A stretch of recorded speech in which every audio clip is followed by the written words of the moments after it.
saying Freddy is this ancient thing. Right. Current version. And for 10 years, he's been held captive pretty much as Freddy in the Nightmare on Elm Street series. But now that the films have ended, the genie's out of the bottle. That's what the nightmares are telling me, and that's what I'm writing. This is Sparta! Bonjour et bienvenue au podcast Premier Vision. The disease, not the cure. Le but de ce podcast est de s'amuser tout en discutant d'un film ou d'une série de films. I don't give a crap if you covered yourself in peanut butter and had a 15-hooker gangbang. Il est important de prendre en note que si vous n'avez pas encore écouté le film à discuter aujourd'hui, je vais le spoiler complètement. Bonne écoute. Hasta la vista, baby. Bienvenue à Los Angeles. Aujourd'hui, nous parlons du Cauchemar insolite de Wes Craven, sorti en 1994 et réalisé par Wes Craven, avec Heather Langenkamp, Miko Hughes, John Saxon, Tracy Middendorf et Robert Englund.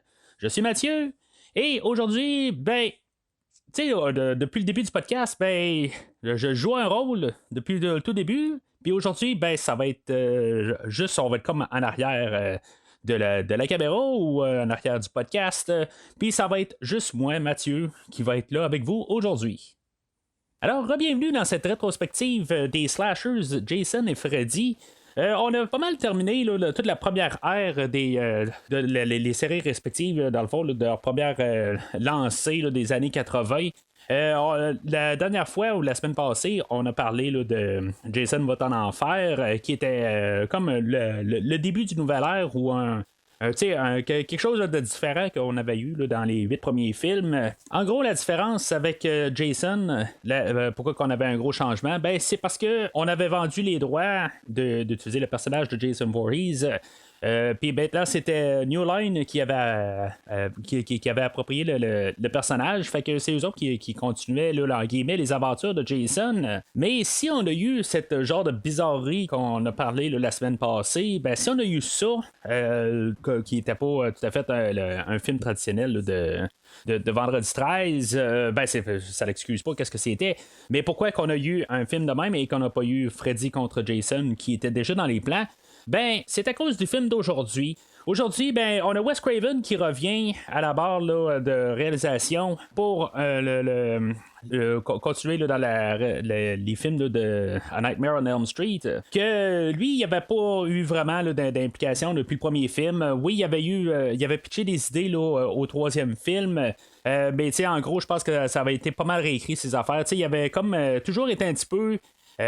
Comme un peu un droit de regard si on veut mais il n'y avait pas vraiment son mot à dire quand même sur qu'est-ce qui est sorti dans les 5 suites de son original. Supposément que Bob Shea ou Robert Shea qui est un des producteurs à New Line qui dans le fond c'est lui qui dirigeait le New Line Cinéma aurait approché Wes Craven puis aurait comme payé ses dus à Wes Craven exactement c'est quoi tout au complet, je pense qu'on ne saura pas exactement c'est quoi qu'ils ont réglé. Mais Wes Craven était bien content de revenir à bord. Bien entendu, c'est le créateur de l'original. Fait que tout ce qui a suivi après, il n'y a pas eu, comme j'ai dit tantôt, il n'y a pas eu vraiment son mot à dire. Il pouvait visionner, mais pas plus que ça, généralement. Fait que il était pas mal clair qu'on faisait comme une suite ou quelque chose de même qui allait avoir plus rapport avec l'original.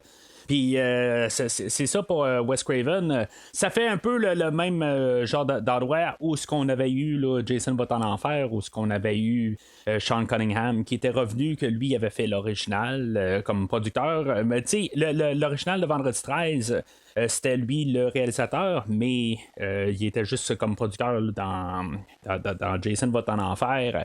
Mais c'était quand même un peu le même principe comme idée. Tu sais que lui, Cunningham avait décidé qu'il prenait pas mal juste son original. comme idée, ou plus vraiment original en prenant plus l'idée de base, parce qu'il voulait pas vraiment avoir de rapport avec les suites.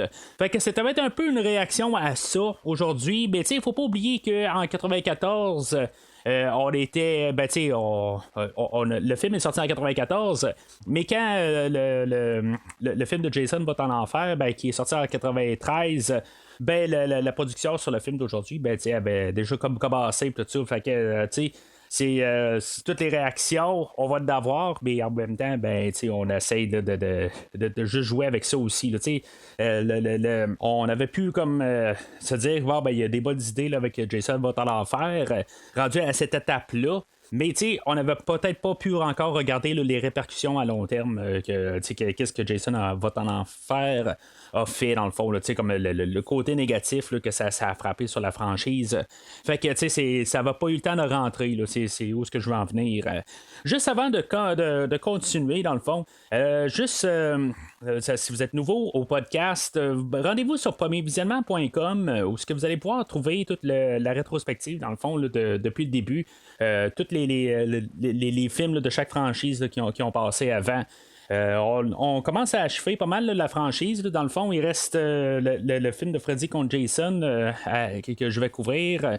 Il va rester Jason X. Et les deux remakes, c'est pas mal ce qui reste là, dans toutes ces deux franchises-là à faire, qui va s'en venir là, dans les prochains mois. Au travers de tout ça, je vais couvrir une autre franchise que je vais annoncer là, à la fin du podcast, que je vais couvrir au travers là, pour juste entremêler ça, qui va bien fitter, je pense, avec la série des slashers. Fait qu'on va en reparler à la fin de l'épisode là-dessus, qu'est-ce que je vais couvrir là, interrelié là, avec cette rétrospective-là. Mais pour finir avec premiervisionnement.com, vous pouvez trouver aussi d'autres franchises que j'ai couvertes au courant des années. Comme en même temps, je suis en train de couvrir là, les films là, de la série des James Bond, puis la franchise là, des films de l'univers de DC, où ce qu'on va commencer la semaine prochaine à s'en aller là, vers l'Homme d'acier, puis tous les films qui sont pas mal plus récents. Mais avant, on a couvert tous les Superman, tous les Batman, puis plusieurs autres affaires. Mais si vous êtes plus intéressé dans l'horreur, j'ai couvert tous les films là, de la franchise Décadence, la franchise des Halloween, qui va avoir un nouveau film qui va sortir là, vers la fin de l'année. Et peut-être même que vous seriez intéressé par le film là, d'horreur, ou la série de films d'horreur les plus horrifiques qui existent, la série des Transformers. Alors, rendez-vous sur premiervisionnement.com pour trouver tous ces podcasts-là et les rétrospectives. Et juste avant de débuter, juste mettre un pouce, un like sur le post du film d'aujourd'hui. Puis gênez-vous pas de commenter sur votre opinion sur le film d'aujourd'hui, puis dire qu'est-ce que vous pensez, si vous êtes d'accord avec moi ou pas, tout ça. Pas gêné là, si vous êtes sur Facebook avec le groupe de discussion. J'ai créé là, dernièrement un groupe de discussion sur le podcast. Il y a la page Facebook, mais en même temps, il y a la page de discussion où on va parler un petit peu plus, on va plus interagir entre nous, juste faire des sondages, des affaires de même, on va poster des bandes annonces, tout ça, puis il faut pas se gêner là, de discuter, dans le fond, c'est juste pour avoir des discussions au travers, puis juste qu'on peut jaser nos opinions, tout ça, fait que ça, c'est le but là, du groupe de discussion. Puis, si maintenant vous ne commencez pas là, le podcast sur premiervisionnement.com, vous avez votre logiciel de téléchargement. Si vous pouvez juste aller sur le site, puis juste comme donner un genre de 5 étoiles pour le podcast, ça l'aide toujours au podcast, dans le fond, de donner de la visibilité. C'est juste un minimum de visibilité, mais chaque personne qui va donner 5 étoiles, ça va donner de la visibilité, puis ça va avoir plus d'auditeurs, puis avec ça, on grandit là, la communauté, puis à partir de là, on est plus de personnes à jaser, puis on s'amuse encore plus.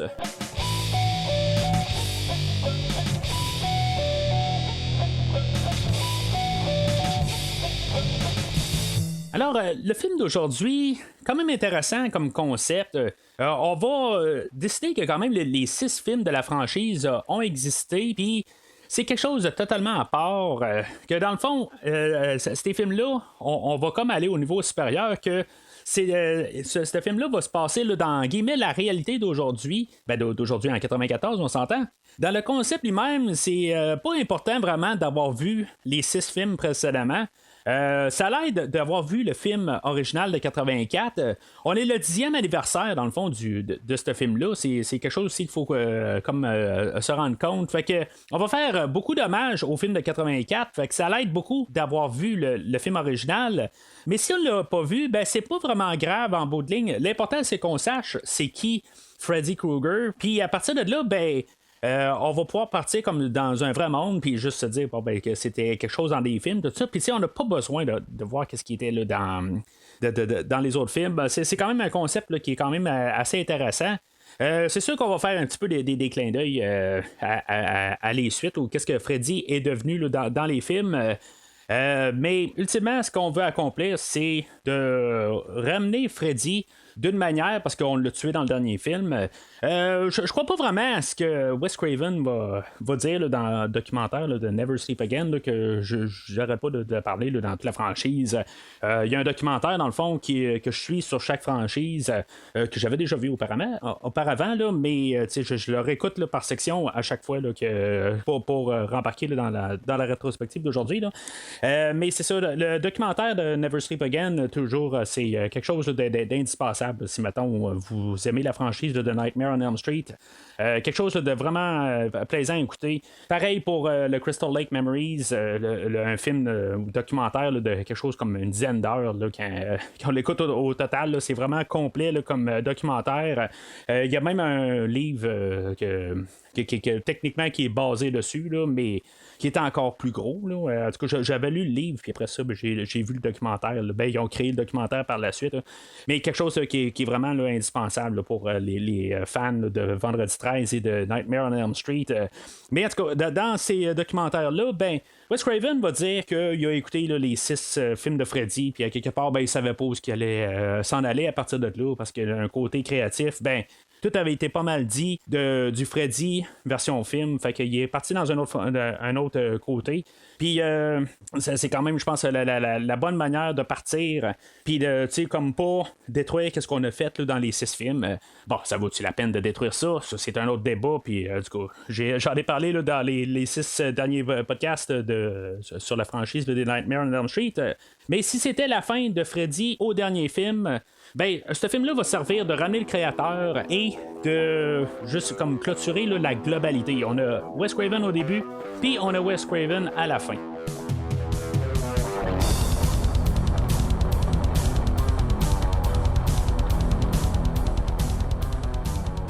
Alors, le film ouvre sensiblement comme le premier film, mais on n'a pas de générique là, d'ouverture. On n'a rien qui nous dit que le film est comme commencé. Puis c'est ça, on construit le fameux gant. On va prendre comme un côté alternatif, comme si Fred Krueger allait se couper la main, puis finalement, là, ils mettent un nouveau gant. Mais on se rend compte assez rapidement là, qu'on est sur un plateau de tournage. Puis, tu sais, il y a comme tout le monde en arrière. Ce que je vais aimer pas mal, tu sais, ça va être pas mal ça là, pour comme la première moitié du film. C'est comme, on est en arrière de la caméra. Tu sais, tout ce qu'on va voir, là, tu sais, dans la première scène, là, on va voir Heather Langenkamp qui est avec son garçon. Puis, dans le fond, que son mari, c'est lui qui travaille sur les effets spéciaux, là, sur le plateau de tournage. Tout est un petit peu, en guillemets, réel. Le vrai mari, là, Heather Langenkamp, jusqu'à ce jour, en ce moment, en 2021, c'est un gars qui travaille là, pour les maquillages là, sur les films, mais c'est pas le gars en question qui va jouer le rôle de Chase Potter. Puis il s'appelle pas du tout Chase Potter, là, c'est genre David quelque chose, je l'ai pas noté, mais en tout cas, c'est pas la même personne. Puis c'est pareil pour son garçon, c'est pas son garçon qui joue le rôle là, de Dylan, mais tu sais, elle venait quand même là, d'avoir un enfant, tout ça. Fait que la réalité était quand même pas trop loin là, de ça. Puis en même temps, ben, c'est surtout en 1994, où ce que l'information elle se promène pas hors caméra, là, tous les potins, tout ça. C'est plus facile de faire un potin puis juste d'avoir des rumeurs, comparativement aujourd'hui, que oui, il y a beaucoup de rumeurs qui se promènent sur Internet, mais si on est capable là, d'avoir l'acteur qui va le démentir là, la nouvelle assez rapidement. Chose que en 1994, ben, c'était quelque chose de pas mal plus difficile. Là, quelque part, on pouvait avoir des rumeurs qui portaient là, dans un magazine quelque part, puis qui disaient quelque chose, puis ça pouvait prendre plusieurs mois ou avoir l'acteur qui apparaît là, dans un tel talk show plus tard, mais quelque part, il faut le croiser, là, ce talk show en question.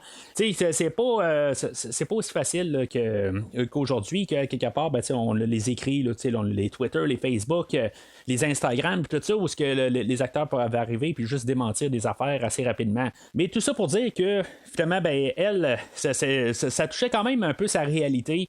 Même à l'époque, quelque chose là, que Wes Craven a fait quand même attention là, pour apporter sur le scénario, qu'elle aussi, elle avait un fan dérangé qui l'appelait, qui l'harcelait, tout ça. Fait que ça touchait un petit peu la réalité quand même. Il y a certaines affaires là, où sa mère a un côté là, de maladie mentale, que ça il était un peu rajouté, tout ça. Il fallait quand même un peu faire attention, puis ça a fait comme un peu un foie là, de réaliser cette scène-là. Même Heather Langenkamp, elle a comme réécrit un peu le script là, pour vraiment là, de ressortir ça trop à l'écran, puis dans le fond nuire à sa mère, puis même vraiment à sa réputation. Mais pour la générale, on apporte quand même un effet réel de la vie là, de Heather Langenkamp. Puis c'est ça un peu qu'on va apporter. Après ça, on va apporter toute New Line, puis même Bob Shea que j'ai parlé tantôt, le dirigeant là, de New Line, tout ça. Ben, on va apporter là, ces personnages-là en fait d'acteurs en tant que tels. Là, tout est quand même monté comme c'est un film en soi, mais juste par principe que on amène ces personnes-là qui font comme leur rôle. Ben, je trouve ça quand même assez intéressant là, de tout ce qu'on va apporter. Là, je me suis avancé un petit peu là, dans le film, mais on va en reparler. Qu'est-ce qu'on va avoir à reparler là, un peu plus tard quand on va avancer dans le film. Mais quand même, je trouve tout un peu là, juste l'idée là, d'être en arrière de la caméra là, pour la première heure. Puis comme embarquer là, dans le monde réel, ben, je trouve ça vraiment intéressant. Là, je vais tout de suite partir là, avec cette notion-là. C'est un concept d'idée.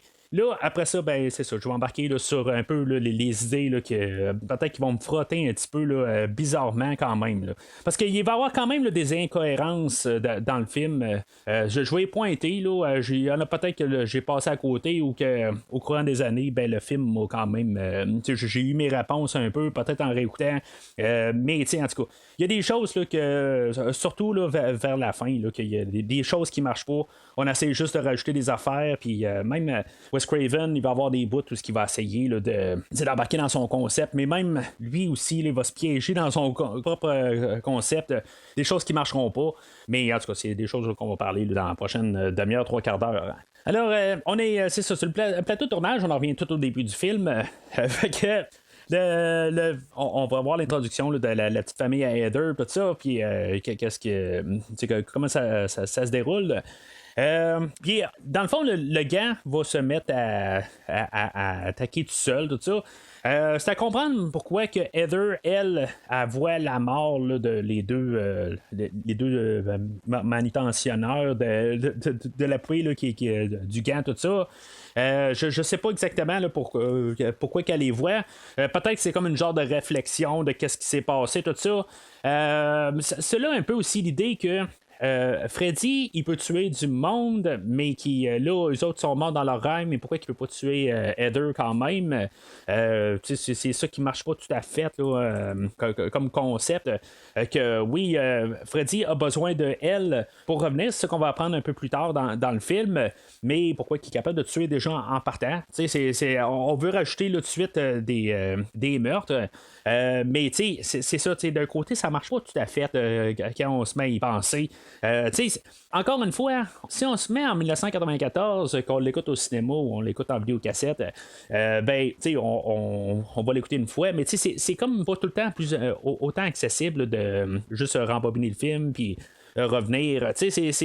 Oui, on peut le faire, mais il reste que c'est comme moins accessible pareil. Aujourd'hui, on peut aller sur n'importe quel film assez rapidement. On va sur Netflix ou on le loue sur n'importe quelle plateforme. C'est beaucoup accessible, mais il s'agit qu'il y a quelqu'un qui loue le film puis qui parle, puis c'était comme un peu plus compliqué à avoir la vidéocassette. On va le louer au dépanneur du coin, puis il sera pas là, puis en tout cas, c'est des choses de même là, que des fois qui font que les films là, ont plus des fois de misère à suivre. Puis aujourd'hui, ben c'est ça, le fait là, de l'avoir digital puis avoir plus d'accessibilité, puis c'est plus facile quasiment là, reculer dans le film. Quand on avait une vidéocassette, ben, là, si on pensait qu'il y avait quelque chose qui marchait pas, ben, ça prenait genre à peu près une dizaine de minutes pour rembobiner le film puis revenir à l'endroit spécifique, tout ça. Quand aujourd'hui, ben, avec la manette de DVD ou peu importe là, sur quoi qu'on l'écoute, le streaming, tout ça, ben, on a juste une barre puis on fait juste reculer le film, puis c'est 5 secondes avant, plus tard, on est rendu à l'endroit exactement où on voulait aller, tout ça. Fait que chose qui change un peu quand on fait juste penser là, du côté technique de visualiser un film. Fait que c'est ça, quand on arrive par principe là, de Wes Craven, qu'il faut tout un peu nous expliquer ça un petit peu plus tard, puis quand on arrive au début du film, pourquoi est-ce que Freddy est déjà capable de tuer du monde? En tout cas, ça a comme pas vraiment de sens à quelque part. Ça va être aussi pour Chase Porter un petit peu plus loin, là. Mais c'est ça, en tout cas, je suis pas rendu là tout à fait. On va comme tout faire des scènes là, par la suite, là, comme pour vraiment nous embarquer là, dans le monde réel où ce que Heather va se réveiller, puis on va voir aussi là, sa famille là, comme dans la vie normale, tout ça. Puis là, on va savoir aussi qu'il y a quelqu'un qui appelle pour harceler. On va avoir le fait qu'il y avait des tremblements de terre qui vont marcher en même temps que là, les tremblements de terre dans ce film-là, des fois ils existent ou ils n'existent pas, c'est dans les rêves, tout ça. Pourquoi que Freddy a besoin des tremblements de terre? Ça, c'est pas vraiment tout à fait expliqué, c'est juste pour montrer peut-être qu'il arrive et il peut brasser. Il y a un bout où que les tremblements de terre finalement sont isolés à juste la maison, ils sont pas partout. C'est un peu tout ensemble là, que il y a même pas certains endroits où ce que on va arriver, puis même quasiment au début, est-ce qu'il y a vraiment eu un tremblement de terre? C'est vraiment pas clair là. Mais ce qui est quand même intéressant, c'est que on va se servir de un tremblement de terre qu'il y a eu pendant le tournage, puis on avait vu, il y avait des bâtisses là, qui se sont effondrées, tout ça. On va avoir utilisé ça, le malheur de certaines affaires, là, c'est plate à quelque part. On va se servir de ça, puis on va avoir filmé, puis on va avoir rajouté ça au film là, pour rajouter un petit peu là, de réalité au film. Mais encore une fois, qu'est-ce qui est réel, puis qu'est-ce qui est pas réel? Des fois, là, on va avoir vraiment là, tout fusionné ensemble. Puis je suis même pas sûr qu'il y a vraiment un tremblement de terre dans tout le film là, qui est réel. Mis à part le premier, quand Heather Langenkamp se réveille au début du film. Pour tout le restant, je suis pas vraiment convaincu là, que les autres se passent vraiment là, pendant qu'elle est réelle. Parce que, comme j'ai dit, tout est comme un petit peu là, superflu. Là. Des fois, là, on tombe là, dans le monde irréel, on tombe dans des rêves assez rapidement. Puis ça, c'est une affaire à quelque part. Wes Craven, il voulait comme se départir de... il voulait faire un peu son film à lui, puis comme pas embarquer là, dans les clichés là, qu'on avait eu là, dans les derniers films. Puis c'est un peu ça aussi que pourtant qui revient de pas mal toutes les suites. Que les personnages vont comme s'endormir là, dans n'importe quel endroit, tout ça, puis que ça a comme pas de sens, puis c'est des choses qu'il va avoir rapportées, mais que pourtant là, il va essayer de faire sa chose à part, mais il va quand même avoir emprunté là, des choses là, qu'on a vues abondamment là, dans les suites. Alors on va voir l'introduction là, de Julie, là, la gardienne pour Dylan, ou la nanny si vous préférez là. C'est un ami, en tout cas c'est un peu je pense des deux là-dedans.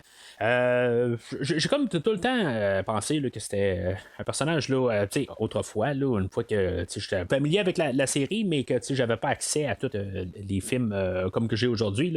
Je pensais que c'était un personnage là, qui revenait là, du premier film, là, qui était, je pense, Tina, là, la première qui se faisait tuer, mais finalement, ça n'a aucun rapport avec elle du tout. Là. Je pense que ça aurait été quand même une belle manière là, de la rapporter, là, mais en tout cas, on a décidé là, que c'était pas comme ça. Puis c'est correct, dans le fond, il y a un côté réel, si on veut, qu'il n'y a pas juste les gens là, du premier film là, qui vont être là. Il va y avoir quand même beaucoup de caméos là, du premier film, mais c'est tout, ça va se limiter là, à John Saxon qu'on va voir plus tard là, dans le film, qui va avoir comme un rôle un petit peu plus important, mais très, très bref, mais quand même il va être là, quand même un peu là, pour dans le film d'aujourd'hui, puis on va voir là, certains caméos là, un peu plus tard, mais en tout cas on va en parler tantôt. Fait que Heather est amené sur un talk show, puis ça c'est encore pour rajouter là, le fait là, de réel, tout ça. Je trouve ça vraiment le fun à regarder ça. Puis je pense que c'est une belle manière là, d'apporter le Freddy des films dans l'entrevue là, ou le talk show. On a Freddy qui va sortir, dans le fond c'est clairement Robert Englund, tout ça, puis il arrive, il saute dans la foule quasiment, puis il fait vraiment là, toutes des répliques là, assez quétaines, mais ça fait vraiment comme vraiment juste Freddy qui est là pour son talk show, puis je veux dire juste faire plaisir aux fans, tout ça. Je trouve ça vraiment comme le fun comme idée, puis on travaille beaucoup aussi pour rajouter ça, puis c'est comme tous des petits moments où c'est quand même un peu réel, comme qu'est-ce qui se passait là, à l'époque, que Wes Craven va savoir baser là, sur une fois où justement il y avait eu une entrevue à la télé avec Wes Craven et Robert Englund, puis c'est exactement ce qui s'était passé. C'est similaire, là. C'est sûr que là on est dans un film, puis on met ça comme le plus parfait possible, là.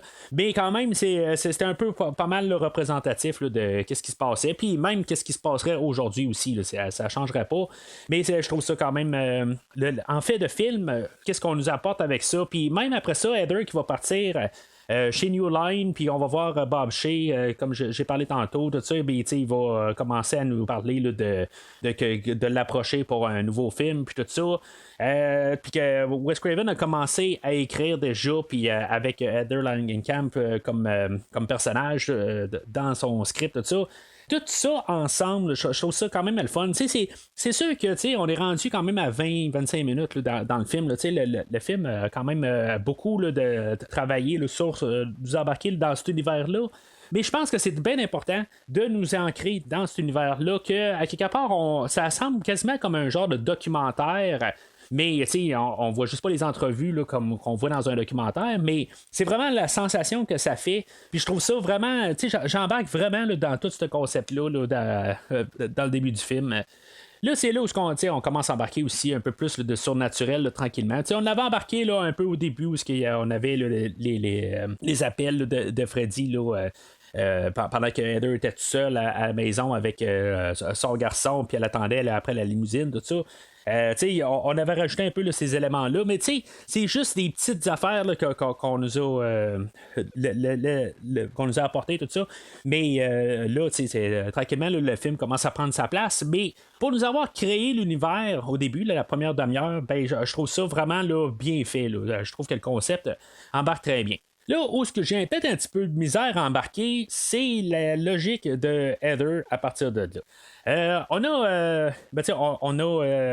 Heather qui va lire une histoire là, d'Hansel et Gretel à son garçon avant qu'il se couche. Dans le fond, elle l'a lu souvent parce que Dylan, il connaît l'histoire. Fait que, quelque part, s'il l'a entendu souvent, c'est pour ça qu'il est capable de toute réciter la fin. Jusqu'à parce que Heather elle avait arrêté là, de lire l'histoire, puis en même temps on nous fait juste nous placer cette idée là de Hansel et Gretel là, qui va comme revenir à la fin du film dans le fond là, comment on va se débarrasser de Freddy, puis comment que Heather elle va trouver son chemin aussi pour trouver Freddy à la fin là, du film. On lui place des idées, puis ça me rappelle un peu là, Halloween 78, où on avait Laurie Strode en classe, puis qu'elle se faisait. Le professeur, là, il lisait tel extrait de tel livre, tout ça, puis dans le fond, ça faisait un peu là, l'histoire de Halloween à la fin. Mais c'est ça un peu, là, je pense que ça parlait là, de la destinée, là, genre quelque chose de même. Puis ça fait que sa destinée était avec Michael Myers, de le rencontrer. Ben, c'est un peu là, le même principe. Comme idée, en tout cas, c'est juste une idée conceptuelle, mais ça ressemble pas du tout à ce qu'on a eu dans Halloween 78. Mais ça me rappelle quand même cette idée-là. Mais c'est ça. Fait que où est-ce que j'ai un petit peu de problème avec le comportement à Heather, c'est que c'est là où il va avoir Dylan qui va y montrer Rex, son petit toutou dinosaure, qui a défendu Dylan dans son rêve, tout ça. Tu vois comme quatre griffes sur Rex, tout ça, puis elle va le réparer par la suite, tout ça. Mais tu sais, à quelque part, ça sonne pas un peu des cloches que tu sais, il y a quelqu'un qui a vraiment attaqué Dylan. Puis Dylan est resté à la maison tout le temps. OK, bon. Si mettons, tu sais, je suis pas en train de dire qu'elle doit sauter de suite aux conclusions que c'est Freddy qui l'attaque. Ça, c'est pas ce que je suis en train de dire. Ce que je suis en train de dire, c'est qu'il y a quelque chose de dangereux vraiment qui se passe. Puis c'est peut-être Dylan que justement, il est en train de perdre la tête. Qui est en train de virer là, dans la démence, puis on va en reparler un peu plus tard là, dans le film. Mais il y a quelqu'un là, qui est en train de virer fou, puis c'est peut-être que c'est là qu'elle devrait tout de suite aller à l'hôpital assez rapidement, puis dire que là, il y a quelque chose qui marche pas. Là. Il est en train il y a quelque chose qui marche pas, augmente la sécurité dans la maison, quelque chose de même, il y a vraiment un fou, quelque chose de même. En tout cas, pour l'instant aussi, il ne faut pas non plus là, dramatiser chaque petite affaire là, qu'un enfant fait. OK, ben là, il y a quelque chose de bizarre. C'est juste ça. Elle va le noter, c'est sûr, à quelque part, puis elle va réparer Rex. Mais, c'est comme un peu bizarre qu'à quelque part, ben, elle va prendre Rex, puis elle va juste partir avec, puis elle va le réparer, puis, que ça va finir là, quand elle aurait peut-être juste. On aurait peut-être dû avoir juste une scène, nous dire, bon, ben, qu'elle appelle un genre de psychologue pour enfants. Puis qu'on nous qu'on dise qu'elle est en train là, de un peu s'impliquer, puis qu'elle est en train de se demander là, c'est quoi, puis qu'on sent pas que nécessairement là, qu'elle voit peut-être un lien tout de suite avec Freddy dans ses rêves, qu'il y ait comme une porte de sortie là. Fait que pendant ce temps-là, ben, Dylan, il va avoir une attaque ou un genre de moment de panique, puis que ça va faire que elle va appeler Chase, que lui était parti sur un plateau de tournage. Il est genre à 3 heures de la maison, mais il est supposé être parti pour 2 semaines, puis c'est ça. Fait qu'elle va dire bon, ben, regarde, veux-tu redescendre à la maison, là, ça va mal. Là. Fait que Chase va descendre à la maison, puis ça va rappeler un peu le 5e film où on avait eu Dan qui descendait, ou même je pense que c'était à la fin du 4e film aussi, là, où évidemment, là, on avait Dan et Alice qui embarquaient là, dans un truck, puis évidemment, il y allait en boucle. C'est pas ça que ça me rappelle, pas la boucle nécessairement, mais c'est le genre de rêve qu'on a déjà vu avec Dan. Dans le fond, c'est ça que lui se faisait tuer au début du 5e film, puis il se faisait attaquer par Freddy, puis là, il embarquait sur une moto, puis tout ça, puis c'est un peu le même principe, mais c'est comme la version abrégée de toute cette scène-là, où juste il va se faire tuer carrément par Freddy, puis je sais pas si on devait le voir, ça. C'est ça un petit peu que je me pose comme question. Parce que en même temps, si maintenant on veut essayer de garder le mystère, est-ce qu'il y a vraiment un Freddy ou c'est un meurtrier? On vient comme de le dévoiler tout de suite que Freddy est surnaturel puis il peut tuer. On a rajouté ce meurtre-là pour justement rajouter un peu des meurtres parce qu'il en manquait dans le film. OK, ça je comprends l'idée, mais je pense qu'on vient de saboter l'idée. Est-ce qu'il y a vraiment un Freddy ou pas? Je pense que le film n'aurait pas fonctionné du tout si, mettons, ça aurait été un tueur par rapport à la fin du film. Mais, juste que par l'idée, pareil, de juste donner un peu l'impression, puis qu'on ait tenu quand même jusqu'à temps qu'on dévoile vraiment Freddy plus tard dans le film, ben si on aurait pu attendre ce moment-là, ben je pense que ça aurait été mieux, parce qu'on s'aurait vraiment posé des questions jusqu'à là. Puis finalement, ben, on aurait eu la réponse qu'on aurait voulu là, ultimement. Mais là, on vient vraiment de dévoiler qu'il y a un Freddy surnaturel. Alors, Heather, elle a comme peut-être vu ça là, dans son rêve, puis elle va être réveillée dans le fond là, par la police là, qui vient cogner chez eux pour dire que Chase est mort. Il y avait Dylan qui était réveillé aussi parce que il disait que Rex l'avait encore défendu, puis elle, Heather, à quelque part, elle dit va t'accoucher. Je sais pas, dis pas d'aller s'accoucher, tu sais. Impète-le dans ton lit, t'es une mère à quelque part, occupe de ton garçon, je sais pas, là, c'est juste un peu le minimum là, de parentage là, comme idée, là, je veux dire, c'est juste. Là, il dit, bon, ben, Rex l'a défendu, tout ça, va t'accoucher. C'est comme, hey, voyons donc, il a besoin d'aide, le petit gars, allume. En tout cas, peut-être que je vais aussi sur trop le côté là, parentage là-dedans, mais c'est juste que je trouve que il y a beaucoup de signes que Dylan va donner là, tout le long du film, puis à quelque part, ben, éventuellement, là, elle va embarquer dans tout ça, elle va commencer à se poser des questions, mais j'ai comme l'impression que c'est comme à moitié fait. Fait que c'est ça, Heather elle va se ramasser à la morgue pour identifier le corps de Chase, puis là ben, elle va voir comme les quatre griffes. Le coroner va dire que c'est un accident quand même assez brutal, mais tu sais pourquoi il y a juste 4 graphings sur le ventre. En tout cas, c'est comme chaque accident là, a ses blessures là, c'est sûr que il n'a pas besoin d'aller nécessairement en détail. Mais en tout cas, je veux dire comment que ça a fait tout ça. En tout cas, le coroner n'a comme pas le choix là, de donner une explication à quelque part. Fait qu'on est rendu à 45 minutes du film, puis on a l'enterrement là, de Chase. C'est là qu'on a des caméos aussi. On voit là, plusieurs acteurs là, qui avaient joué là, dans le premier film, puis même dans plusieurs des suites.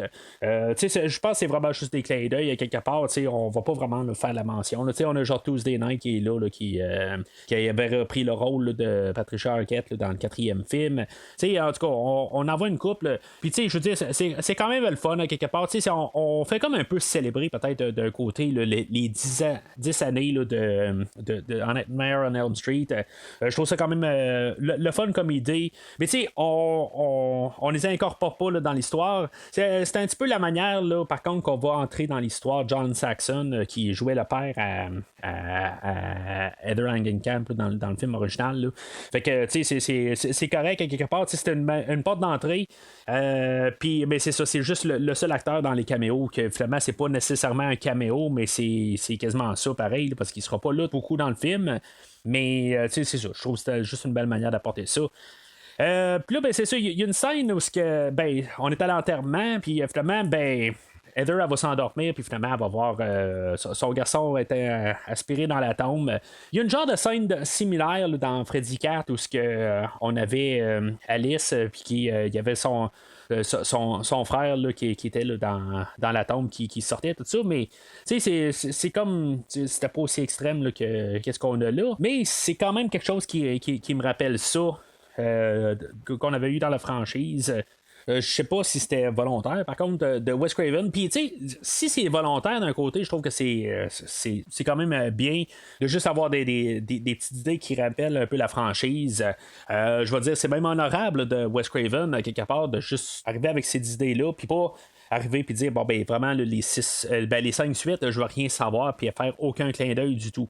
C'est ça que je trouve un peu le fun là, sur ces idées-là. Puis, tu sais, même avec les caméos, tout ça, de quand même se dire que ça existait. Puis, tu sais, dans le documentaire de Never Sleep Again, c'est comme il va dire qu'il a écouté les 5 suites, pour embarquer. J'en ai parlé tantôt. Puis, tu sais, j'ai comme un petit peu de la misère à croire qu'il a vraiment tout écouté. Mais, tu sais, à quelque part, peut-être qu'il l'a fait. Ben, tu sais, c'est pas plus compliqué. Tu fais demander juste à quelqu'un là, qui est le bras droit à Wes Craven. Il dit bon, ben, tu peux-tu appeler tous les acteurs là, qui ont déjà joué dans la franchise, puis tous ceux-là qui vont pouvoir se pointer, ils se pointeront. On va tout le payer à pizza après le tournage. Là, mais en tout cas, c'est pas plus compliqué. On n'a pas besoin là, de Wes Craven qui a vu les 5 autres films. Que je me répète, ben, je crois pas qu'il s'est vraiment assis puis il a regardé les 5 suites. Je suis certain qu'il a juste gardé son film original. Il a peut-être écouté genre le deuxième film par curiosité à quelque part, puis peut-être le troisième parce qu'il était un petit peu impliqué dedans. Mais honnêtement, là, je suis pas sûr qu'il ait écouté 4, 5, 6. Rendu là, je pense qu'à quelque part, il a dit bon, ok, je les ai vus, puis c'est tout. Là, j'ai vu des suites, mais peu importe. Fait que, puisqu'on a incorporé John Saxon dans l'histoire, John Saxon s'est rendu le confident à Heather, puis elle, c'est ça, elle avait jasé qu'elle commence à s'inquiéter là, pour Dylan, puis qu'il est en train de perdre la tête, puis tout ça. Mais comme j'ai dit, ça aurait été quand même le fun qu'on voit quand même une scène où qu'on comprenne un peu avant la mort là, de Chase, peut-être qu'elle s'inquiétait vraiment. Pas juste l'envoyer se recoucher dans sa chambre, puis c'est ça, là, on est dans un parc d'enfants, puis c'est là, quelque part, est-ce que c'est Freddy qui essaie de s'arranger pour que Dylan tombe puis qu'il se tue, dans le fond? Ça, c'est pas tout à fait clair, mais sinon, c'est quand même un bout quand même assez réaliste, quelque part, le petit gars, il veut rejoindre son père, il va être capable il va s'ennuyer de son père, tout ça. Puis ça va être quasiment la dernière fois qu'on va faire comme un peu référence à Chase dans l'histoire. Mais je trouve que c'est quand même une réalité qui peut frapper là, assez de gens rendus là. C'est quand même assez réel. Puis c'est ça qui fait aussi qu'il y a des bonnes choses là, dans le film qui va faire que on est toujours là. Est-ce que c'est des choses qui arrivent réelles ou c'est Freddy qui fait ça? Puis c'est ça qu'on des fois, là, c'est toujours là, dans le superflu. Puis ça c'est dans un bon sens, à quelque part. Il y a des choses là, qui sont réelles, qui peuvent vraiment arriver. Là. Anecdote de même. Le père de l'acteur qui fait Dylan a acheté le module qui était dessus dans le fond, puis il a pu le garder pour chez lui par la suite parce que je pense que ça avait été créé, ça avait été monté là, spécialement là, pour le film, fait que lui a été capable de le garder chez lui là. Fait que juste anecdote de même. Regarde, à partir de là, c'est là où on va commencer là, à embarquer vraiment sur le mystère. C'est qui Freddy, puis est-tu vraiment réel ou pas? Qu'est-ce qui se passe avec lui? Heather va essayer là, d'appeler Robert Englund, l'acteur qui fait Freddy. Puis, on l'avait vu au début, là, que dans le fond, il y avait une bonne relation ensemble quand il était après l'entrevue télévisée. Puis là, c'est ça. Là, on voit que Robert Englund, il y a peut-être un petit côté là, macabre dans lui. Il est peintre à temps partiel. Puis il est comme en train là, de peinturer là, une toile de Freddy en un autre genre de forme de Freddy. C'est comme si ça marche pas tout à fait dans l'histoire. Pourquoi que lui, il y a comme des flashs de Freddy? C'est quoi exactement le lien dans tout ça? Peut-être que si Robert Englund se ferait tuer ou se ferait attaquer, il y avait quelque chose déjà là, dans le script que finalement on n'a pas filmé. Mais que dans le fond, il y avait le Freddy, le démon, la version démon là, du film. Attaquait Robert Englund là, dans son rêve, mais on l'a enlevé parce que ça ne fitait pas là, dans le ton du film. Mais par la suite de ça, pourquoi est-ce que lui, il a des visions d'un nouveau Freddy? Là? Ça marche pas tout à fait. C'est pareil pour Wes Craven aussi. On avait ça là, dans le scénario qu'il se faisait poursuivre aussi par Freddy, puis que quelque part, il est en train de virer un peu fou. Mais finalement, on a décidé de ne pas aller avec ça. Je comprends pourquoi ils l'ont pas fait, mais je pense qu'honnêtement, on aurait dû le faire. Au pire, en tuant Robert Englund, l'acteur, ça fait que Freddy peut sortir des rêves puis n'est pas vraiment coincé avec la version film. Je pense que c'est ça qu'on aurait dû faire rendu là. Puis ça aurait dû être comme sa manière de sortir carrément. Je veux dire que on a Robert Englund qui se fait tuer par Freddy, puis à partir de là, ça aurait dû être quasiment là, la révélation à quelque part, là, mais en tout cas, on a choisi autrement, là, on en reparler dans quelques minutes. Puis pour continuer à rajouter au mystère, on a Fred dit qu'on voit là, pendant que Heather adore, il continue un petit peu là, à l'attaquer, mais il est pas capable de la tuer. Comme on voit ses griffes se promener dans le lit, puis il réussit à déchirer le lit, tout ça. Puis Dylan, il va devenir comme possédé, ou ce qu'il va se mettre là, des griffes là, dans ses mains pour attaquer sa mère. C'est toutes des choses là, qu'il va quand même réussir à faire. Il a tué 3 personnes, puis finalement, ben, il est pas capable de tuer Nancy. Ça marche pas tout à fait. Il a pogné Chase comme par surprise. Puis même les 2 gars du début, ben, ils s'attendaient comme à rien.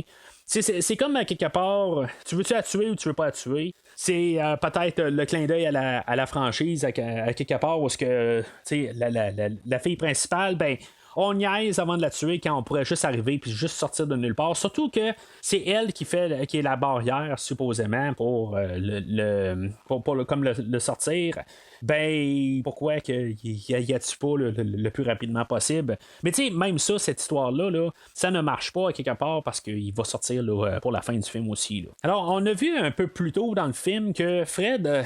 d'une manière, réussissait à comme écrire sur du papier puis envoyer là, des lettres vraiment là, juste vraiment un A, un P, puis tout ça, puis tu sais, il envoyait toutes des lettres une par la malle, puis finalement elle Heather, elle gardait ça là, dans un tiroir. Puis finalement, ben, c'était juste pour répondre au téléphone. C'était ça le message. Tu sais, je sais pas. Je me dis juste, me semble Freddy là, qui est là, qui dit bon, ben, qu'est-ce que je peux faire pour être sûr qu'elle réponde au téléphone quand je vais l'appeler dans genre 3 mois de tout ça, où ce que mon plan va commencer à être formé. Ben, je vais envoyer un message lettre par lettre.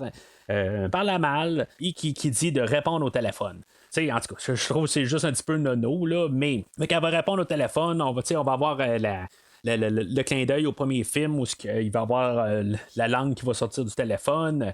Mais ça va apporter à Dylan que lui va faire une crise de panique. Puis finalement, ben Heather, elle va décider là, de faire quelque chose qu'elle aurait peut-être dû faire un petit peu avant.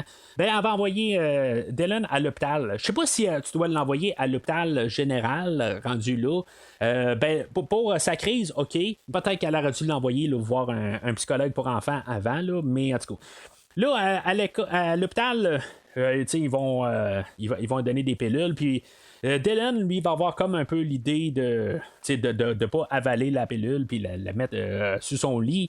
Bon, j'ai comme un petit peu de la misère à croire cette idée-là là, venant d'un enfant, mais regarde, ça c'est le scénario un peu que on va mettre un peu plus là, de Dylan là, qui est quand même un petit peu plus futé là, que peut-être n'importe quel autre enfant. Puis il faut que l'histoire avance à quelque part.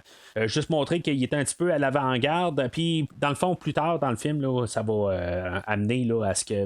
Pourquoi est-ce qu'on va y arriver avec des seringues là, pour l'endormir? Mais ça, j'en parle dans quelques minutes. Pendant ce temps-là, ben, Heather, c'est là où elle va aller voir Wes Craven. Puis on va avoir un cameo de Wes Craven. Wes, comme il va dire là, dans le documentaire, il va arriver et il va dire bon, ben, j'aurais pu justement là, paraître là, que j'étais comme en train de virer là, carrément fou parce que je suis possédé par ou je me fais poursuivre là, par Freddy.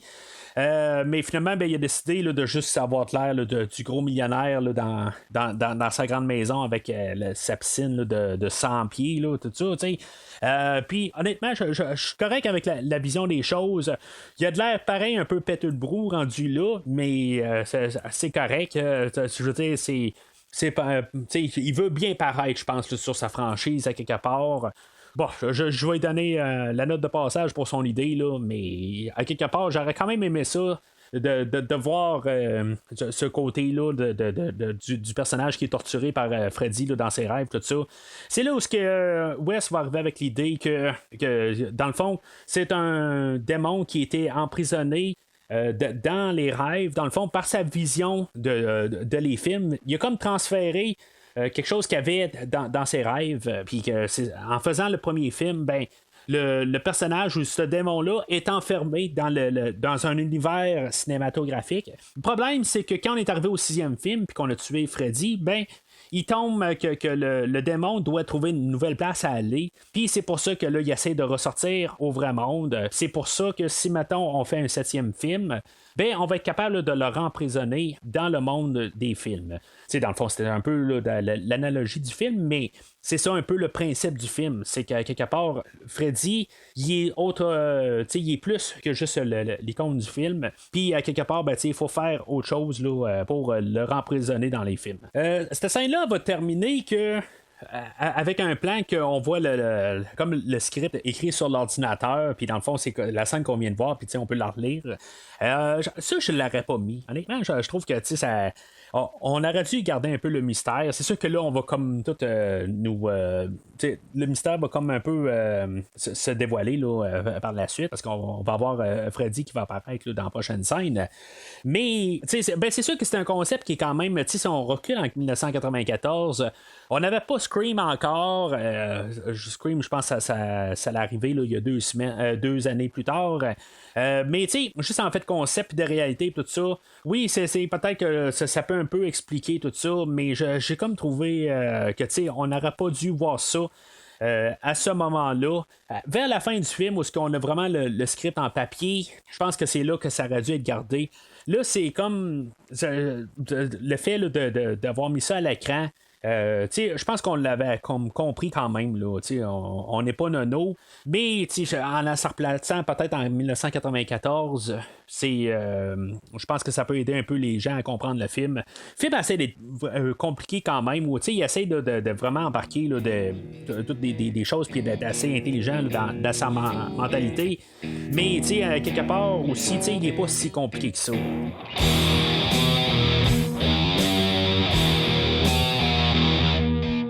Alors, Heather, elle se ramasse chez elle, puis finalement, ben, il y a encore un autre tremblement de terre, puis finalement, il manque de courant, tout ça, puis finalement, ben, on sait que ceux-là qui sont morts au début, ils sont vraiment morts. C'est là où on les a comme trouvés, tout ça, puis on l'a mis, ça a passé aux nouvelles, puis c'est là où finalement, là, tout le début porte fruit, si on veut, que là, elle est comme certaine là, que qu'est-ce qu'elle voit, ben, c'est comme réel. Puis c'est là où, dans le fond, là, la révélation de Freddy.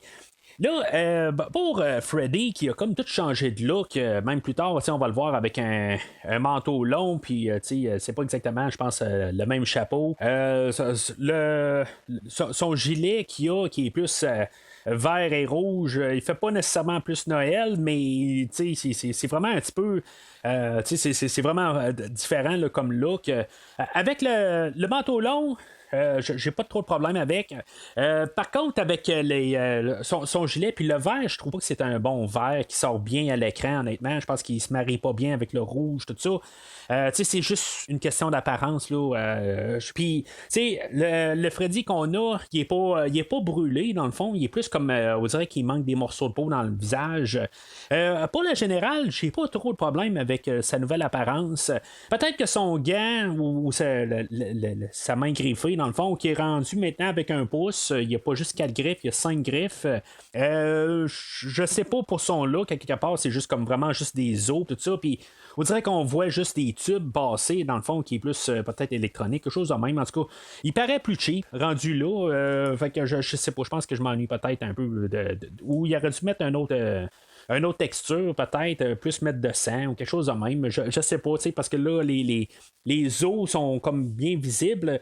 Fait qu'il paraît plus plastique, peut-être. C'est peut-être ça un peu qui me dérange, rendu là, qu'il y a de la plus de quelque chose comme quand on va au médecin, puis que lui, il y a comme une petite partie là, du corps quelque part en plastique, tout ça, ou chez le dentiste, où ils ont comme la mâchoire. Il y a des affaires de même qui fait que que ça paraît pas réel. Puis ça va me déranger un peu. Mais pour le look général, je trouve qu'il est quand même un peu un look badass. Mais c'est juste comme quand tu en regardes juste chaque morceau un par un qui me dérange un peu. Mais encore là, on essaye là, de faire quelque chose, là, d'aller au niveau supérieur avec Freddy. Puis, j'aime quand même ce qu'on a fait avec. Puis, je pense qu'il paraît mieux avec le manteau long que son gilet là, avec un genre de vert kaki qui se marie mal avec le rouge. Fait que Fred et Heather se battent là, dans la chambre à coucher. Puis, ça rappelle un peu, genre, la fin de Freddy, où, dans le fond, Freddy va embarquer sur elle, tout ça, puis finalement, tout ça pour ça que, finalement, il y a encore un tremblement de terre, puis elle va se réveiller, à quelque part. Freddy n'est pas très, très pressé, encore une fois, là, de la tuer. Je trouve que cette scène-là, il y a quelque chose qui manque dans la manière que c'est filmé, que on dirait qu'il manque d'espace dans la chambre ou quelque chose de même. Je sais pas, je pense pas que ça aurait dû être comme la première scène où ce qu'on voit Freddy. Comme j'ai dit, peut-être que ça aurait dû être une scène avec Robert Englund quelque part, puis c'est là qu'on a le dévoilement. Mais je sais pas, on dirait qu'il court alentour du lit, puis en tout cas, je sais pas, il y a quelque chose qui marche pas visuellement là, dans toute cette mise en scène-là. Alors, c'est ça. Fait que Freddy disparaît parce qu'il y a un tremblement de terre, mais le tremblement de terre qu'il n'y a pas eu lieu, qu'on va apprendre là, par la suite quand Heather va retourner à l'hôpital. Fait que pourquoi que Freddy, si mettons c'est lui qui a fait le tremblement de terre qui est apparu chez elle, pourquoi qu'il l'a fait réveiller rendu là, pourquoi qu'il l'a pas tué sur place, ça marche pas tout à fait. Mais en tout cas, fait que Heather elle se ramasse à l'hôpital puis pour aller rechercher Dylan.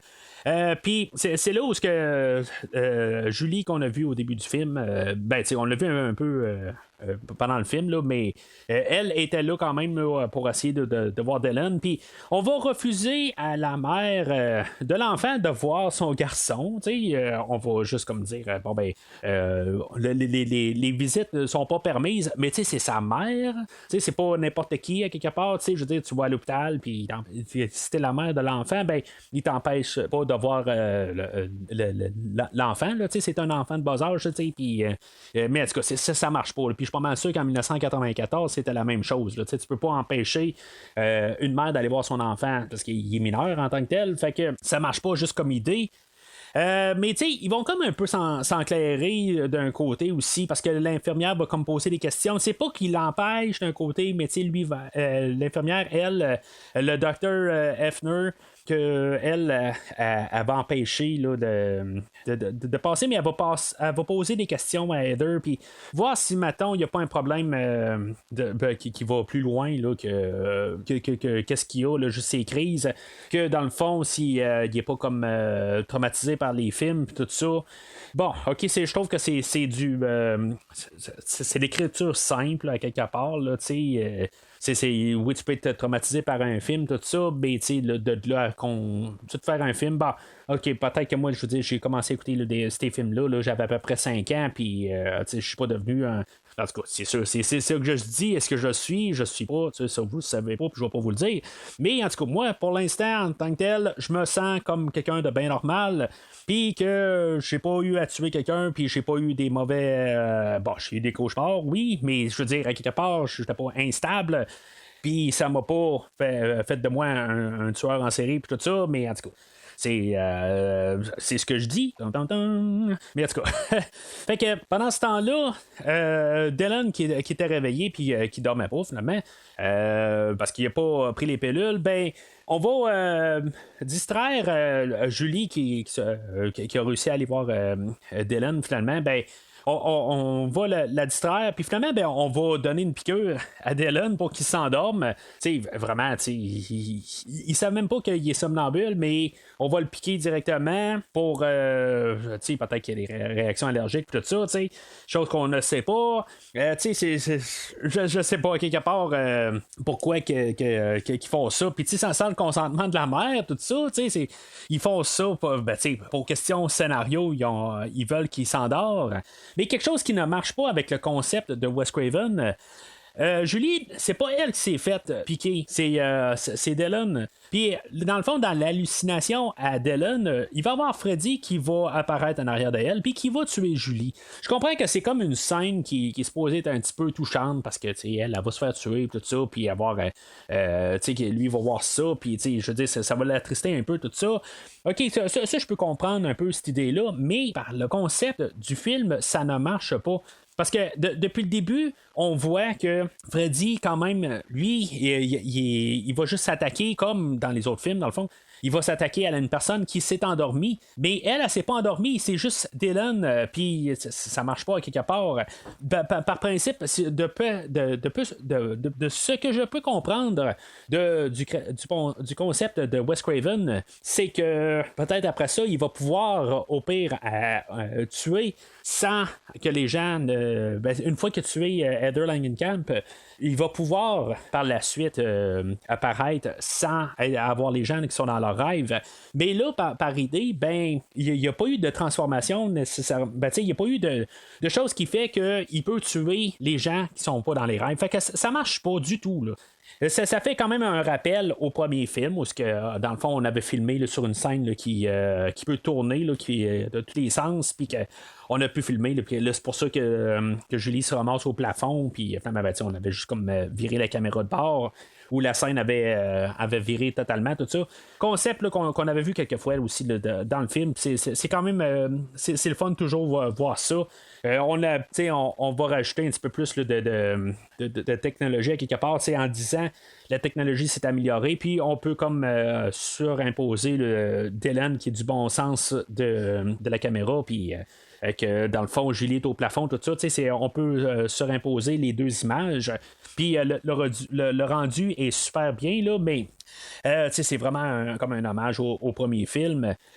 Freddy, on va remarquer là, que des fois, là, de temps en temps, il va arriver puis il va dire quelques paroles. Genre, il va essayer là, on dirait qu'il veut faire un peu là, des jokes plates qu'est-ce qu'il faisait là, dans les derniers films. Mais sont vraiment comme très drabes. Il y a comme pas, ils n'ont pas de punch du tout. Il va arriver, il va dire. Hey, as-tu déjà essayé là, de jouer au jeu là, d'éventrer là, le chat ou quelque chose de même, là, enlever là, la peau ou dépeceler un chat ou quelque chose de même. Puis finalement, il fait même pas ça, dans le fond, il fait juste comme griffer là, Julie jusqu'à sa mort, tout ça. Puis ça marche pas, c'est même pas drôle, c'est rien, c'est comme, on dirait qu'il savait pas quoi dire comme ligne, ça n'a pas rapport du tout. En tout cas, c'est correct comme meurtre, mais dans le fond, je sais même pas exactement quoi en penser, parce que c'est comme un hommage, mais en même temps, ça a comme pas de sens. Ça a le plus d'impact en fait d'histoire peut-être sur Dylan, mais à quelque part, j'en ai pas mal à rien à foutre de Julie aussi. Là, je dis, je suis pas comme elle meurt, tout ça, mais dans le fond, j'en ai comme un peu rien à foutre. Mais c'était là où on voyait vraiment très bien là, le Freddy avec son manteau et tout ça.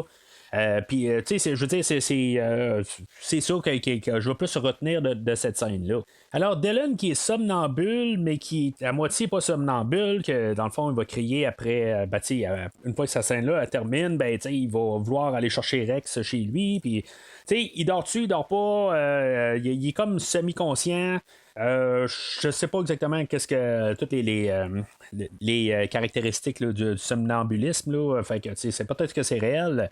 Ce qui va être quand même assez drôle, c'est que Dylan, l'acteur là, qui le fait là, Miko Hughes, lui, genre son premier rôle, c'était dans le film là, Cimetière vivant de 1989, je pense, que dans ce film-là, il traverse une rue, puis là, c'est un spoiler pour Cimetière vivant 89. Là. Il se fait frapper par un truck au milieu d'une rue. T'sais. Fait que là, dans ce film-là, il est capable de traverser une autoroute où il y a genre des centaines de voitures qui vont passer pendant que lui il passe, puis il se fait pas frapper du tout. Là. C'est comme un peu l'ironie du sort. Là-dedans, il y a Freddy qui va se mêler à ça, puis que dans le fond, il va quasiment sauver Dylan rendu là. Il va comme jouer avec lui, puis il va le faire jouer dans le trafic, tout ça, mais à quelque part, il se sauve, il lève quand il y a une voiture qui arrive, tout ça. Dans le fond, ça fait paniquer Heather à quelque part, mais au final, il fait survivre. Là. Fait que dans tout ça, je trouve que c'est quand même peut-être la plus grosse scène qu'il y a. Là, je veux dire, ça a l'air plus grandiose là, dans cette scène-là. Il y a Freddy qui va apparaître comme dans un genre de nuage dans le ciel, tout ça. Je trouve que vraiment le look de Freddy dans le ciel, je le trouve dérangeant à quelque part. genre, la manière là, que c'est filmé, que c'est monté, dans le fond, c'est un montage, là, c'est sûr qu'il n'était pas dans le ciel, là, mais je trouve que juste son look est dérangeant, le voyant. Il n'y a pas comme les mêmes yeux. On y a mis là, des verres de contact à Robert Englund, puis il n'y a pas tout à fait le même look qu'il y avait là, dans les derniers films, puis il paraît juste dérangeant. Je regarde, puis il me donne un peu des frissons. Là, je trouve que c'est troublant. Fait que éventuellement, ben, il va y avoir Dylan qui va partir de là, qui va réussir à se rendre à sa maison, puis que Heather elle va le suivre. Là. Puis tu sais, il y avait eu là, genre plein de clones de Freddy quelque part, juste comme pour faire peur à Dylan, puis que finalement il saute de là. Tu sais, Heather, elle suit de pas loin en arrière, puis elle n'est pas capable là, de le rattraper, là, mais ils ont le temps de se rendre à la maison. Tu sais, dans le fond, il doit connaître tout son quartier au complet, là, parce que, tu sais, moi, je sais pas, moi, mes enfants, là, essayer de leur expliquer, là, quand, ben là, ils sont rendus pas mal plus âgés que ça, là, mais à 5 ans, essayer de leur expliquer où est-ce que la maison était, là, oublie ça, là, il était perdu, là. Mais là, lui, puisqu'il s'est fait il s'est fait dire par Heather ou sa mère, plus tôt dans le film, elle dit, bon, la maison est juste au bord de l'autoroute, mais tu sais, oui, je comprends qu'il est juste au bord de l'autoroute, mais il y a quand même un quartier, là, puis tu sais, je veux dire qu'il retrouve sa maison au travers de tout un quartier là, sans problème. Moi, mes enfants à 5 ans, ils se seraient perdus. Bon, peut-être que là, vous allez me dire, ben, moi, j'étais capable à 5 ans. Bon, ok. En tout cas, chacun, peut-être ses aptitudes à quelque part. Mais je vais arriver pour dire que si, mettons, elle sont juste au bord de l'autoroute, ben, c'est parce qu'il sait pas exactement où est-ce que sa maison elle est quand elle doit lui dire, ben, tu sais, quand notre maison est juste au bord de l'autoroute. Alors, finalement, ben, elle va arriver à sa maison, puis John Saxon est à sa maison, dans le fond, parce qu'elle l'a appelé un peu plus tôt, puis finalement, ben, lui, il l'a appelé au milieu de la nuit, puis finalement, ben, il s'est rendu chez elle. Fait que John est là. Il va y avoir comme une scène un petit peu rigolo là-dedans, parce qu'elle va continuer à l'appeler John, puis finalement, ben, il va dire, ben, pourquoi tu m'appelles John? Puis elle va répondre, ben, pourquoi tu m'appelles Nancy? Puis ben, c'est comme un petit peu là, juste un côté juste un peu rigolo. Puis tu sais, c'est comme tu sais, je veux dire, je comprends pourquoi ils se disent ça, mais c'est comme plus quoi réagir à quelque part, parce que tu sais, le film est tellement sérieux puis tellement sombre à quelque part, puis c'est comme t'arrives puis tu dis, est-ce que t'es supposé rire ou pas? Ben tu sais, en tout cas, je trouve juste ça quand même rigolo comme scène. Mais pendant ce temps-là, ben tu sais, on a eu Freddy là, qui a comme kidnappé là, Dylan.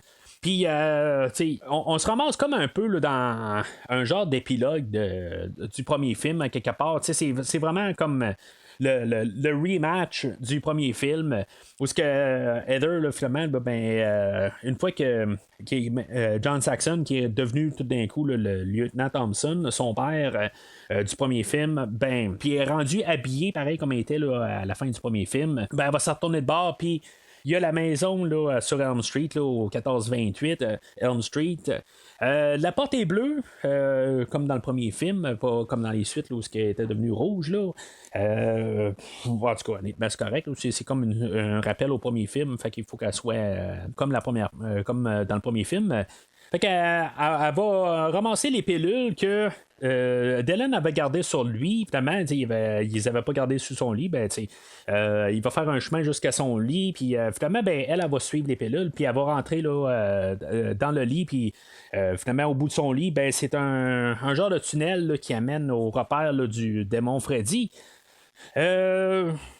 C'est correct, dans le fond, ça fait un parallèle avec l'histoire là, d'Hansel et Gretel. Puis, tu sais, dans le fond, je sais pas exactement de quelle histoire qu'on parle, mais en tout cas, ça fait un parallèle avec ça. Une fois qu'elle va être arrivée là, dans le repère, elle va trouver le script à Wes Craven. Est-ce que c'est le démon Freddy qui a trouvé le script, puis que dans le fond, il a comme tout influencé, comme en la retournant dans le temps, puis ça, c'est quelque chose que je peux quasiment me demander. Mais parce que pourquoi que le script est là? Je veux dire, ça a comme pas vraiment de rapport. Je pense que ça aurait dû être quasiment là, de juste laisser là, dans le lit à quelque part, ou tu sais, je sais pas, tu sais, on est supposé de réaliser à ce moment-là que vraiment là, c'est le script là, qu'on voit dans le fond, tout ça qu'on parlait depuis le début du film, que le film est comme monté sur un script, ben c'est vraiment tout ça qu'on voit dans le fond. C'est un petit peu dur à en parler dans le fond, là, mais en tout cas, vous comprenez ce que je veux dire là, si vous avez vu le film. Alors là, on va voir vraiment là, comme le face-à-face de Heather et Freddy final. C'est comme je trouve que comme finale, tu sais, ça ressemble à un vendredi 13 rendu là. Au lieu d'avoir Jason, par contre, on va avoir juste Freddy qui a sa main griffée. Puis c'est tout, tu sais, dans le fond, on va se sauver un peu partout, puis Dylan va se mêler à ça. Puis, tu sais, il n'y a rien de plus, à quelque part, que juste du slasher carrément, qu'il y a quelqu'un qui poursuit Heather avec son arme à lame blanche, puis, tu sais, qu'elle va se sauver, c'est tout. Tu sais, c'est comme ça un peu que je trouve comme bizarre. Tu sais, il y a comme un gros repère que tout ça, c'est quand même assez bien, tout ça, tu sais, il y a beaucoup là, de travail là, pour faire des illusions, tout ça, parce que oui, ça a l'air assez claustrophobe comme chose que dans le fond, on va essayer de montrer là, que c'est grandiose, comme on est genre en enfer ou quelque chose de même. Mais tu sais, c'est clair que tous les plateaux de tournage étaient très petits, là. Mais c'est en tout cas, je trouve que quand même, le rendu est quand même pas si pire que ça. C'est juste que je trouve que ça finit là, que c'est juste très comme petit comme idée. C'est vraiment juste comme du 1 contre 1 quasiment. Puis Dylan, ben, il va avoir quand même sa petite place à aider Heather là, pour tuer là, Freddy. Mais il y a des affaires un peu nono là-dedans où ce que Freddy, au lieu de, dans le fond, tuer Heather assez rapidement, ben, il fout la face là, à côté des serpents, puis finalement, ben, elle va ramasser un serpent, puis il fout dans l'œil quelque part. Puis tu sais, c'est comme, je sais pas, tu sais, il manque un petit peu de peut-être là, de visuel grandiose. Probablement qu'on a manqué un peu là, de budget quelque part. Tu sais, on a fait quand même beaucoup de choses visuelles. Grandiose, mais il manque juste un petit peu, là, je pense, pour la finale rendue là, de qu'est-ce qu'on a apporté tout le long du film, qu'on veut que le démon Freddy veut revenir sur Terre. Ben, quelque part, je pense qu'on aurait dû avoir plus du grandiose. Ben, je ne demande pas un film d'Avengers, c'est pas ça que je demande, mais quelque part, il aurait dû avoir quelque chose de plus... De plus grand que juste 1 sur 1 de même. Puis, tu sais, qu'est-ce qu'on a un peu, là? Finalement, Heather, elle se fait assommer, puis la poursuite, elle dérive sur Dylan après un bout, où il va rentrer comme dans un genre d'incinérateur, puis il va comme s'étirer le bras, puis ça paraît très mal, là. Tu sais, c'est-tu un hommage au premier film, où Freddy il était dans la rue, puis ses deux bras s'étiraient, tu sais, c'est un peu peut-être un clin d'œil à ça. Puis, tu sais, après ça, ben, tu sais, il y avait comme une porte de sortie que Dylan n'avait pas vue après ça, puis il peut sortir là, de cet endroit-là, puis Heather va arriver, puis finalement, ben, tu sais, Freddy va comme sortir sa langue, puis finalement, ben, il va comme l'attaquer avec sa langue. C'est comme un petit peu. Je sais pas, je ne serais pas tout à fait sur toutes ces idées-là. Puis il y avait même Freddy qui voulait manger Dylan. C'est comme un petit peu. C'est quoi, là? Je sais pas. Honnêtement, je trouve que toute cette finale-là tombe quand même à plat. Autant qu'on a voulu en faire visuellement, que pour tout le plateau tournage, je trouve que c'est cool en fait visuel, mais pour les idées qu'on a faites pour le combat, je trouve que c'est vraiment drabe. Puis je trouve que c'est pas ça qu'on a apporté.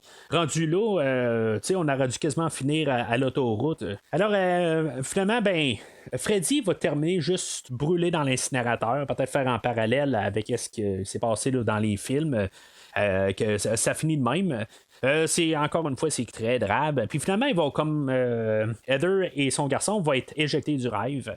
Puis finalement, ben, elle va ramasser le script là, qu'elle a ramassé là, dans le repère là, de Freddy. Puis finalement, ben, c'est comme la boucle. Là, dans le fond, dans le script, on va voir que c'est le début du film, dans le fond, qu'il est en train de lire à Dylan. Puis le film va finir de même. On va finir sur un générique là, avec la tune de remixée. de Freddy là, qu'on avait eu là, dans le premier film. La musique là, de J. Peter Robinson tout au long du film, je trouve que c'est quand même assez intéressant. Je trouve qu'en général, c'est une bonne trame sonore. Mais elle va avoir un peu les mêmes problèmes que Harry Manfredini avait fait la dernière fois là, quand j'ai parlé là, de Jason va en enfer. C'est comme en fait d'ambiance, ça va être. Je vais vraiment aimer ça. Je trouve qu'il va faire une bonne job. Puis ça va donner que dans certaines scènes, que ça va faire qu'on dirait qu'on est comme dans un film plus standard, pas un film d'horreur. Là, en tout cas, vous comprenez ce que je veux dire, là, que la musique, on a de l'air plus dans il n'y a pas l'ambiance nécessairement de film d'horreur, mais peut-être plus un suspense ou quelque chose de même qui fait que ce film-là va avoir un ton plus autre film qu'un film d'horreur. Puis, on a la sensation qu'il y a vraiment un orchestre qui fait la musique. Sauf que, bizarrement, des fois, on va avoir des scènes où on va essayer là, de mettre un peu plus d'action, puis un petit peu plus là, de volume, puis que la musique soit un petit peu plus excitante. Mais c'est là où des fois, ça va me gosser un petit peu plus. Puis c'est pareil pour Jason va en enfer. À chaque fois qu'on avait plus des scènes là, d'action, en guillemets, la musique, elle devenait plus comme en son clavier. Puis c'est la même chose aujourd'hui. Ça va plus un petit peu me déranger pour certaines scènes. Fait que c'est mieux que qu'est-ce qu'on a entendu quand on parle de Jason va en enfer. Mais pour certains cas, il y a des fois, là, ça va être aussi tannant pour moi.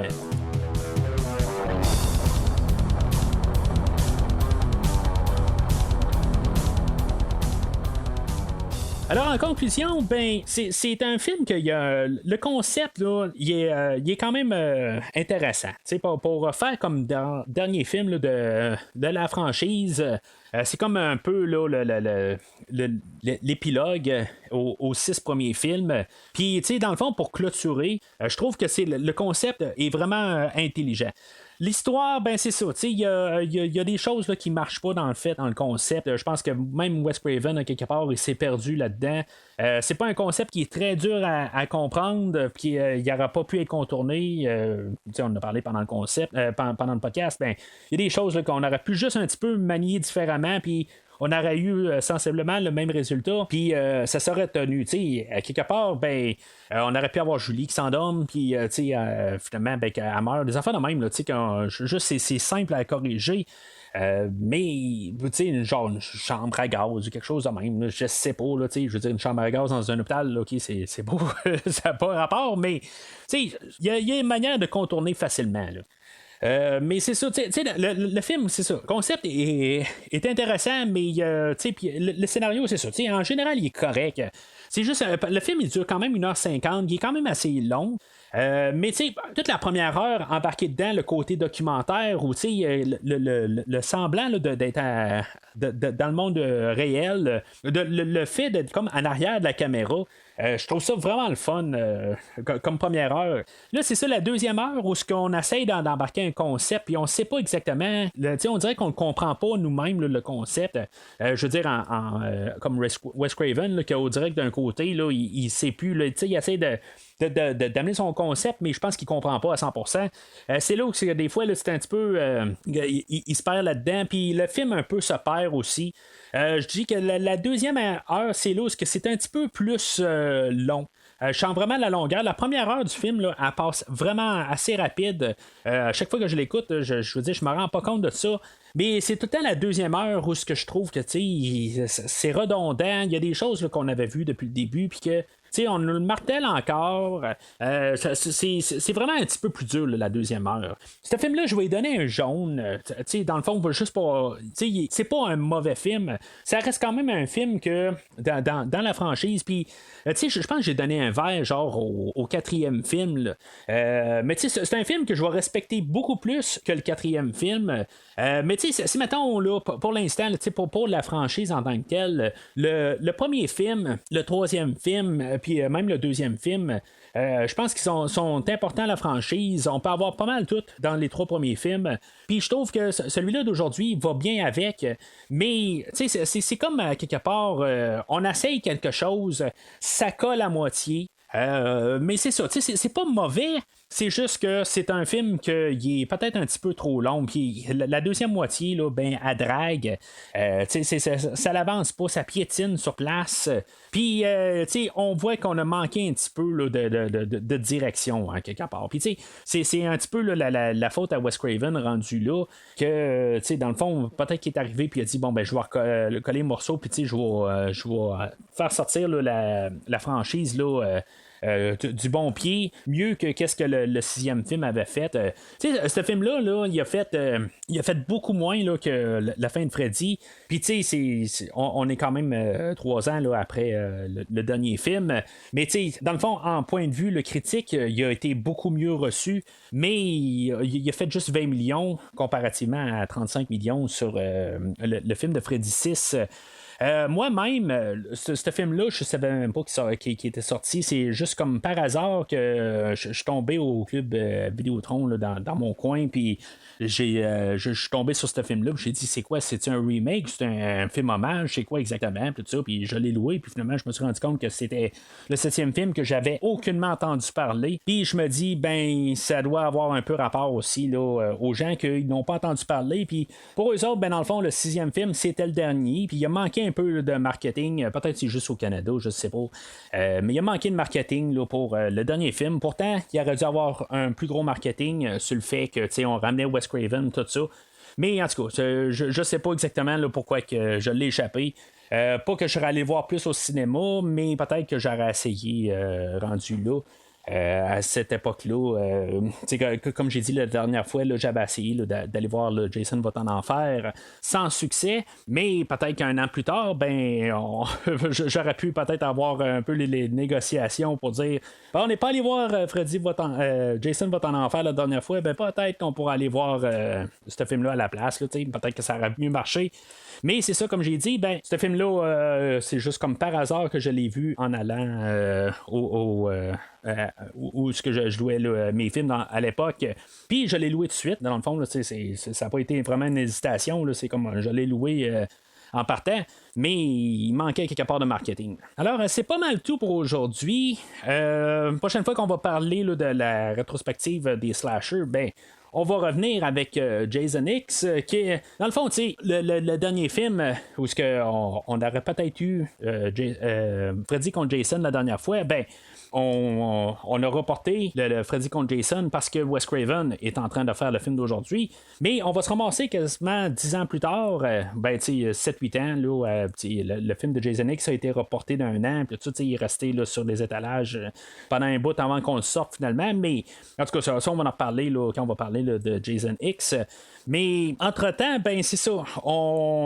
Wes Craven va avoir fait une autre franchise au travers là, dans le fond, dans sa carrière, qui va peut-être être un peu, là, dans le fond, le niveau supérieur au film d'aujourd'hui. Dans le fond, si aujourd'hui, le film là, était comme basé un peu dans la réalité, ça va être un peu peut-être son idée de fond pour faire une franchise là, qui va avoir fait par la suite. La franchise Scream ou Frisson, au courant de l'été, je vais couvrir là, les 3 premiers films là, de cette franchise-là. Il va y avoir le 5e film qui va sortir en début d'année prochaine. Fait que c'est un peu la manière que je trouve que c'est une bonne idée de comme embarquer avec la série des slashers Jason et Freddy. Pourquoi pas parler de Scream? Qu'est-ce qu'il va apporter avec les 3 films, dans le fond? Parce que on va avoir les 3 films, puis après ça, chronologiquement, on va avoir Jason X à la suite du 3e film. Fait que on va faire ça là, vers la fin de l'été, puis on va continuer là, la série des slashers. Puis en début d'année, quand on sera là comme question là, de chronologiquement, on pourra faire là, le 4e film là, quand lui va parler un peu là, de pseudo remake tout ça, puis qu'est-ce qu'on va avoir eu avec les remakes aussi là, de Vendredi 13 et de Freddy, tout ça, fait que on va tout embarquer là-dedans éventuellement, puis on va mélanger là, la série Scream, puis je pense que c'est une manière là, d'apporter la franchise, puis l'année prochaine, on va pouvoir parler là, du 5e film qui n'est pas réalisé par Wes Craven, qui va être le premier film qui sera pas réalisé par Wes Craven dans cette franchise-là, où ce que, dans le fond, était contrôlé par Wes Craven d'un sens, puis contrairement à la série des Nightmare on Elm Street, où ce que Wes Craven était là Vraiment juste dans le premier film et dans le dernier film, en tout cas, jusqu'à présent. Mais entre-temps, c'est ça, comme j'ai dit au début du podcast, on va parler de les films de DC là, dans cette rétrospective-là de DC que je fais depuis un bon bout. On va parler là, de l'Homme d'acier, de Batman v Superman, on va parler là, de Suicide Squad, de Wonder Woman, et aussi on va parler là, de Justice League de Joss Whedon, Zack Snyder, mais réalisé par Joss Whedon, ou en tout cas cette version-là qu'on a eue là, en 2017. Ça va être pour une partie de l'été.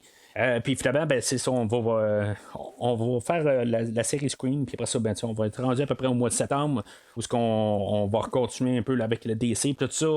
On va avoir eu aussi le film là, de Suicide Squad à quelque part, que je vais faire quand même, là, même s'il n'est pas chronologique, avec la franchise.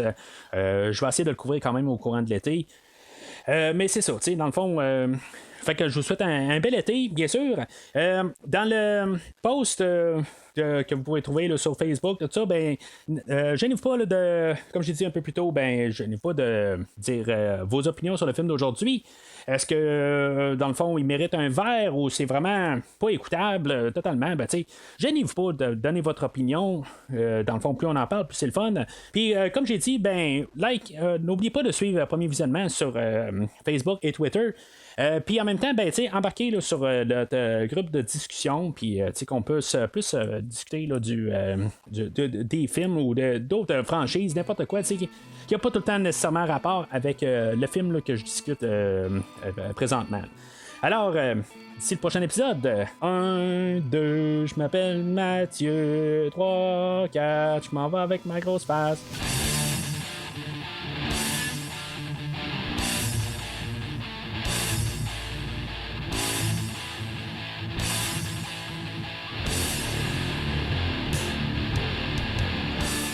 Merci d'avoir écouté cet épisode de Premier Visionnement.